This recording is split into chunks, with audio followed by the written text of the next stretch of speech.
মানুষ কি শুধু মৃত্যুর আগে পর্যন্তই আমাদের সঙ্গে থাকে, নাকি কোনো অসমাপ্ত টান, কোনো গভীর ভালোবাসা বা অজানা দায়বদ্ধতা মৃত্যুকে অতিক্রম করতে পারে? যদি একদিন এমন কারোর সঙ্গে আপনার দেখা হয় যার উপস্থিতি সম্পূর্ণ স্বাভাবিক, অথচ পরে জানতে পারেন সেই সাক্ষাতের কোনো যুক্তিসঙ্গত ব্যাখ্যাই নেই, আজকের গল্প আপনাকে ভয় দেখাবে না, বরং শেষ মুহূর্ত পর্যন্ত ভাবতে বাধ্য করবে, সত্যিই কি পৃথিবীর সব ঘটনার ব্যাখ্যা বিজ্ঞানের কাছে আছে? নমস্কার, আমি রিম। আপনাদের সবাইকে গল্প কথায় স্বাগত। আজকের গল্প বাংলা সাহিত্যের এক স্মরণীয় ও জনপ্রিয় কথা সাহিত্যিক হরিনারায়ণ চট্টোপাধ্যায়ের লেখা ভৌতিক। হরিনারায়ণ চট্টোপাধ্যায় বাংলা সাহিত্যে তার সহজ সরল অথচ সাবলীল ভাষা, সূক্ষ্ম মনস্তাত্ত্বিক বিশ্লেষণ এবং রহস্যময় কাহিনীর জন্য বিশেষভাবে সমাদৃত। বিশেষ করে অলৌকিক গল্পে তিনি কখনো শুধু ভয়ই সৃষ্টি করেননি, বরং বাস্তবতা, মানবিক আবেগ এবং অজানার রহস্যকে এমনভাবে এক সূত্রে গেঁথেছেন যা গল্প শেষ হওয়ার পরও পাঠকের মনে দীর্ঘক্ষণ থেকে যায়। আজকের ভৌতিকও ঠিক তেমনই একটি গল্প। এখানে ভয় চমক দিয়ে আসে না, আসে নিঃশব্দে। যুক্তি আর বিশ্বাসের মাঝখানে দাঁড়িয়ে এক সাধারণ ঘটনার মধ্যেই ধীরে ধীরে উন্মোচিত হয় এক অদ্ভুত রহস্য। তাহলে আর দেরি নয়, আলো একটু কমিয়ে মনটাকে প্রস্তুত করুন। শুরু হচ্ছে হরিনারায়ণ চট্টোপাধ্যায়ের অনবদ্য গল্প ভৌতিক।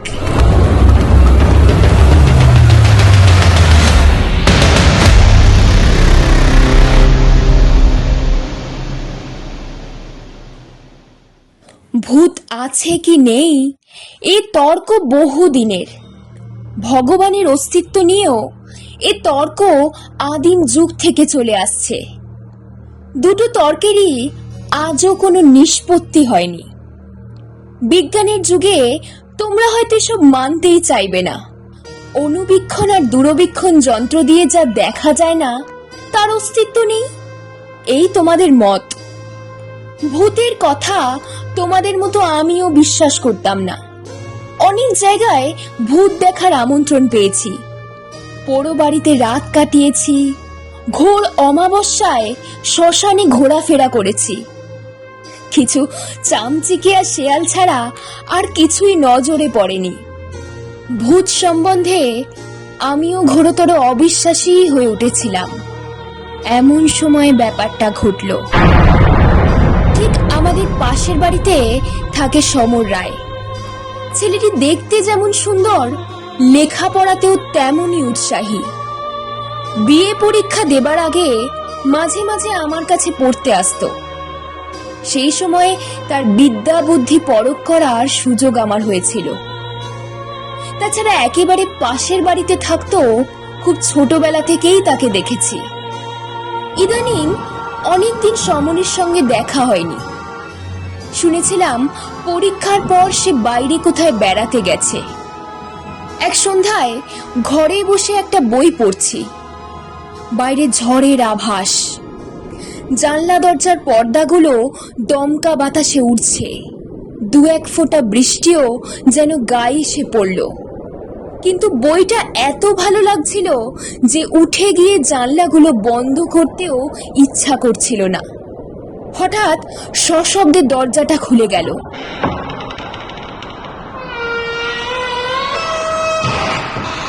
ভাবলাম ঝড়, চোখ ফিরিয়েই কিন্তু অবাক হলাম। সমর এসে দাঁড়িয়েছে, উস্কো খুস্কো চুল, পাংশু মুখ। কি সমর, কবে ফিরলে? বইটা মুড়ে প্রশ্ন করলাম। সমর কৌচে আমার পাশে এসে বসলো। বলল, এই একটু আগে। জামা কাপড় ছেড়েই আপনার কাছে চলে এসেছি। কি ব্যাপার? মনে হলো সমরের বোধহয় জরুরি কোনো কথা বলবার আছে। আপনার সময় হবে এখন? আপনার সঙ্গে একটা কথা আছে। হাসলাম। অফুরন্ত সময়, বলো কি তোমার কথা। আপনি ভূত বিশ্বাস করেন মাস্টার মশাই? এ প্রশ্ন হাজারবার হাজার জায়গায় শুনেছি। সোজাসুজি উত্তর না দিয়ে বললাম, কি বলতে চাইছো বলো। মৃত্যুর পরে মানুষ শেষ হয়ে যায় না মাস্টার মশাই। ভূত বলুন, আত্মা বলুন, তারা আছে। মাঝে মাঝে তারা দেখাও দেয়। বুঝলাম কোনো কারণে সমর খুব উত্তেজিত হয়েছে। অনেকেরই রজ্জুতে সর্পভ্রম হয়, আধো অন্ধকারে গাছপালা দেখে ভূত প্রেত কল্পনা করে, কিংবা বদমাইশ লোকের প্রতারণায় ভুলে মনে করে অশরীরী কিছু একটা দেখেছে।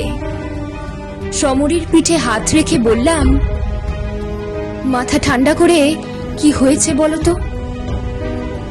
সমর কোঁচার খুঁট দিয়ে মুখ আর কপাল মুছে নিল।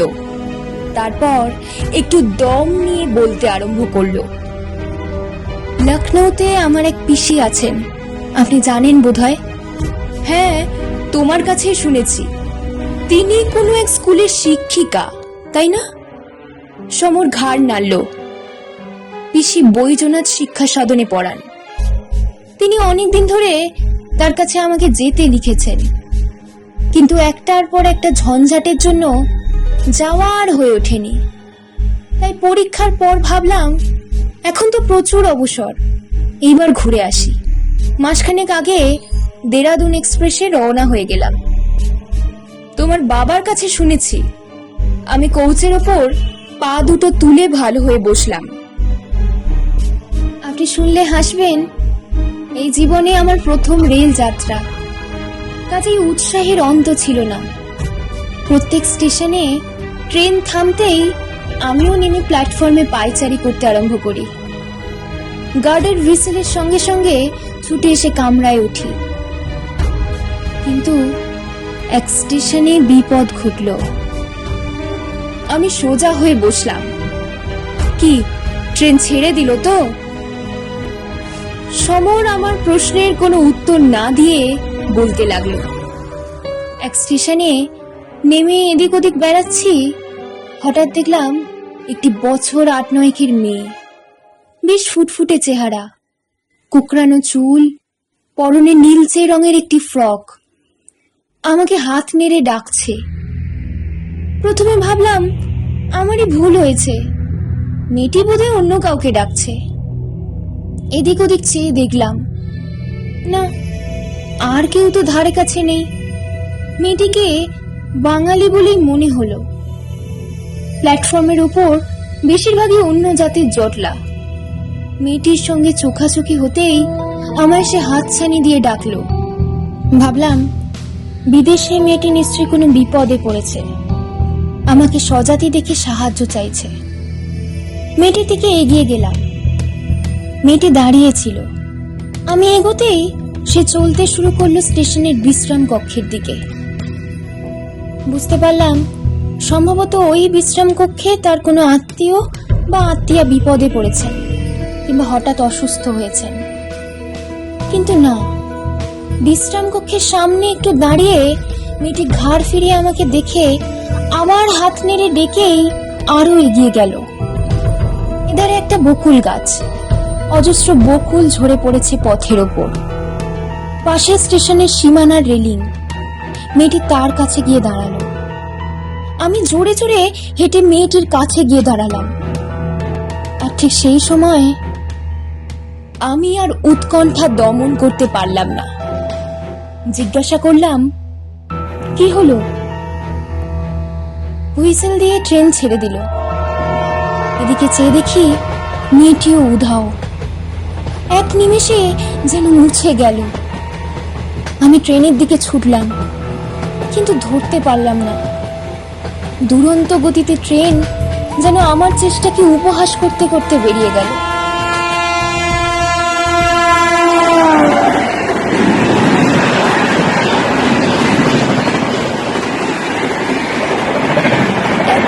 পরে আমি হাসলাম।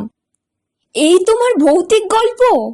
মেয়েটি তোমায় বোকা বানিয়ে সরে পড়েছে। বয়স কম হলে কি হবে, মেয়েটি ভারী ওস্তাদ মনে হচ্ছে।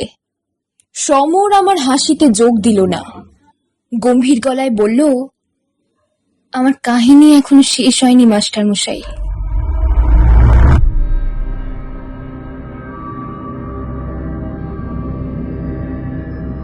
আমি একটু অপ্রস্তুত হলাম, বললাম, বেশ, বলে যাও। আমি স্টেশন মাস্টারের সঙ্গে দেখা করে ট্রেন ফেল করার কথা বললাম। তিনি পরে স্টেশনে ফোন করে দিলেন, যাতে তারা আমার বিছানার সুটকেসটা নামিয়ে রাখতে পারে। এরপরে ট্রেন রাত 9:30টায়। হাতে অঢেল সময়। সমস্ত বিশ্রাম কক্ষগুলো তন্ন তন্ন করে খুঁজলাম। কয়েকজন দেহাতি যাত্রী বসে আছে। মেয়েটি কোথাও নেই। স্টেশনের বাইরে এসে কয়েকটা টাঙাওয়ালাকে মেয়েটির কথা জিজ্ঞেস করলাম। তারাও কেউ কিছু বলতে পারলো না। আশ্চর্য লাগলো, চোখের সামনে থেকে মেয়েটি কি করে নিশ্চিহ্ন হয়ে গেল। এই প্রচন্ড দিনের আলোয় কোথায় সে সরে যেতে পারে? আশ্চর্য হবার আমার আরো বাকি ছিল। রাত 7টা নাগাদ সারা স্টেশনে হইচই, সবাই খুব ব্যস্ত। গিয়ে খবর নিয়েই চমকে উঠলাম। দেরাদুন এক্সপ্রেসের সঙ্গে এক মালগাড়ির ভীষণ ধাক্কা লেগেছে। অনেক লোক আহত হয়েছে, মারা গেছে বেশ কয়েকজন। আপাতত সব গাড়ি বন্ধ। দু একটা রিলিফ ট্রেন সাহায্য নিয়ে ছোটাছুটি করছে। স্টেশন মাস্টারের কামরায় খুব ভিড়। অনেকেই আত্মীয় স্বজনের খবর নেবার জন্য ব্যাকুল। ভিড় কমতে খবর পেলাম, দেরাদুন এক্সপ্রেসের সামনের 4খানা বগি একেবারে চূর্ণ বিচূর্ণ হয়ে গেছে। সামনের 3 নম্বর বগিতে আমার থাকার কথা।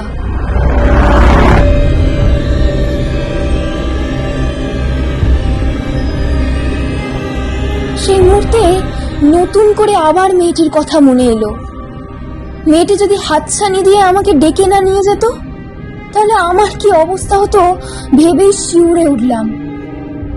সেই রাত্রেই 2টো টেলিগ্রাম করলাম, একটা কলকাতায় বাড়িতে আর একটা লখনৌতে পিসির কাছে। লিখে দিলাম যে ভাগ্যক্রমে দুর্ঘটনার হাত থেকে আমি বেঁচে গেছি। পথে এক স্টেশনে আমি নেমে পড়েছিলাম। লাইন ঠিক হতে 1-2 লাগলো। আবার একদিন লখনৌ রওনা হলাম পিসিকে খবর দিয়ে। সারা রাত সেই মেয়েটির কথাই ভাবলাম। বিধাতার আশীর্বাদের মতন মেয়েটি যেন আমার প্রাণ রক্ষা করতেই এসেছিল। কিন্তু কাজ শেষ করে মেয়েটি কোথায় মিলিয়ে গেল। পরের দিন 11টা নাগাদ লখনৌ পৌঁছালাম। স্টেশনে পিসি এসেছিলেন। খুব ছেলেবেলায় তাকে দেখেছিলাম, তবু চিনতে অসুবিধা হলো না। পিসির চেহারা প্রায় একই রকম আছে।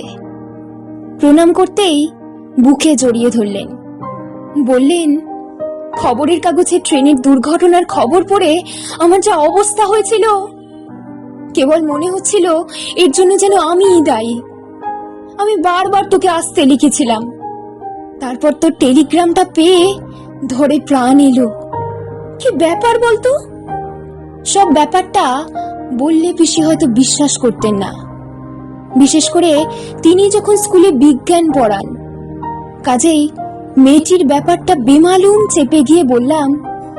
চা খেতে একটা স্টেশনে নামতে ট্রেন ছেড়ে দিল পিসি। ছুটে গিয়েও ট্রেন ধরতে পারলাম না।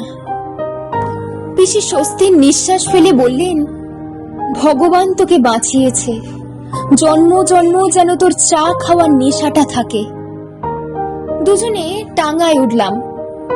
প্রায় 8 ঘন্টার ওপর চলার পর একটা বাড়ির সামনে টাঙা থামলো পিসির নির্দেশে।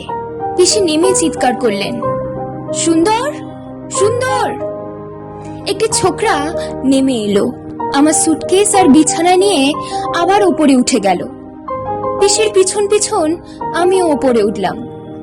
মাঝারি সাইজের একটি ঘরের দিকে আঙুল দেখিয়ে পিসি বললেন, ওই ঘরটা তোর, যা জামা কাপড় ছেড়ে নে, আমি জল খাবারের বন্দোবস্ত করি। শরীর খুবই ক্লান্ত ছিল। ঘরের মধ্যে ঢুকে একটা চেয়ারের উপর নিজেকে ছেড়ে দিলাম।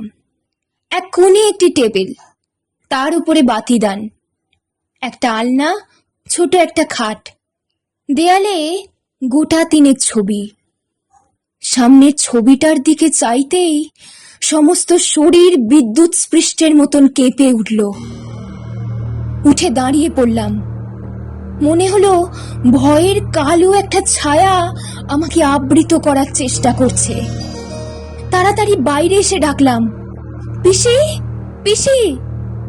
পিসি বোধহয় নিচের রান্নাঘরে ছিলেন। কোনো সাড়া পেলাম না, কিন্তু পিসিকে আমার একান্ত প্রয়োজন। আমি তাড়াতাড়ি সিঁড়ির মাঝ বরাবর নেমে আবার ডাকলাম, পিসি, ও পিসি।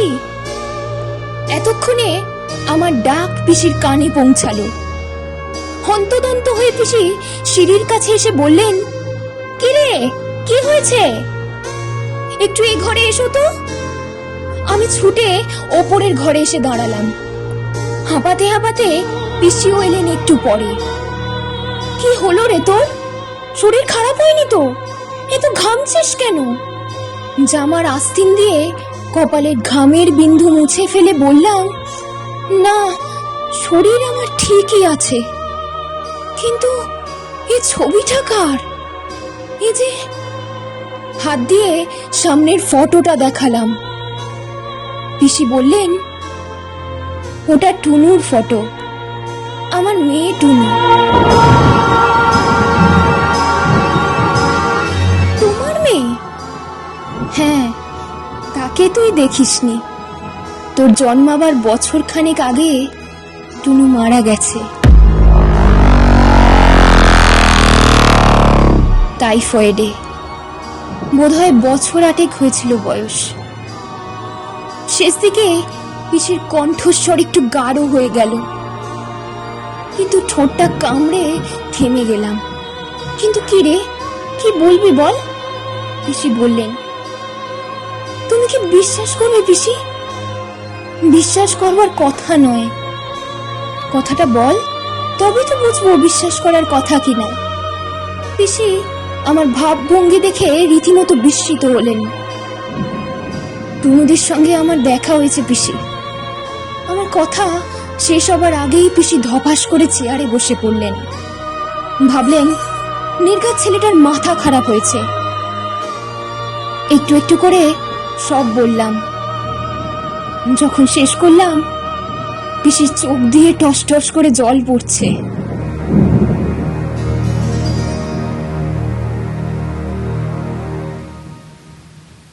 পিসি বিজ্ঞান পড়ান, কিন্তু একটি কথার প্রতিবাদ করলেন না, কিছু অবিশ্বাস করলেন না। শুধু বললেন, টুনুই তোর প্রাণ বাঁচিয়ে দিয়েছে। এবার সমর আমার দিকে ঘুরে বসল। বলুন মাস্টার মশাই, কি করে এটা সম্ভব?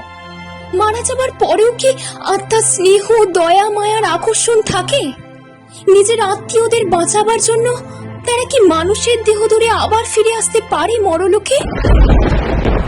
বাইরে ঝড়ের সঙ্গে প্রবল বৃষ্টি শুরু হয়েছে। আম গাছের একটা ডাল জানলার পাল্লায় মাথা ঠুকছে অনবরত। জলের ঝাপটায় ঘরের অনেকখানি ভিজে গেছে। সেই দিকে চেয়ে চুপ করে বসে রইলাম। কি উত্তর দেব সমরের প্রশ্নে? চিরদিনের জন্য হারিয়ে যাওয়া মানুষ নিজের লোককে বিপদ থেকে রক্ষা করার জন্য আবার পৃথিবীতে ফিরে আসে? তাও কি সম্ভব? কেমন লাগলো আজকের গল্প? আপনার কি মনে হয় মানুষের সব অভিজ্ঞতার ব্যাখ্যা যুক্তি দিয়ে সম্ভব, নাকি এমন কিছু ঘটনা আজও রয়েছে যা বিজ্ঞানের গণ্ডি ছাড়িয়ে আমাদের ভাবতে বাধ্য করে? আপনার মতামত অবশ্যই কমেন্টে জানাবেন।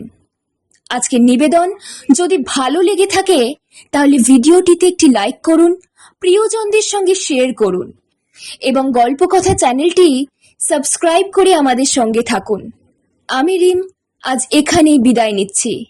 খুব শীঘ্রই আবার ফিরে আসব বাংলা সাহিত্যের আরো একটি অসাধারণ গল্প নিয়ে। ততক্ষণ পর্যন্ত ভালো থাকুন, সুস্থ থাকুন। নমস্কার।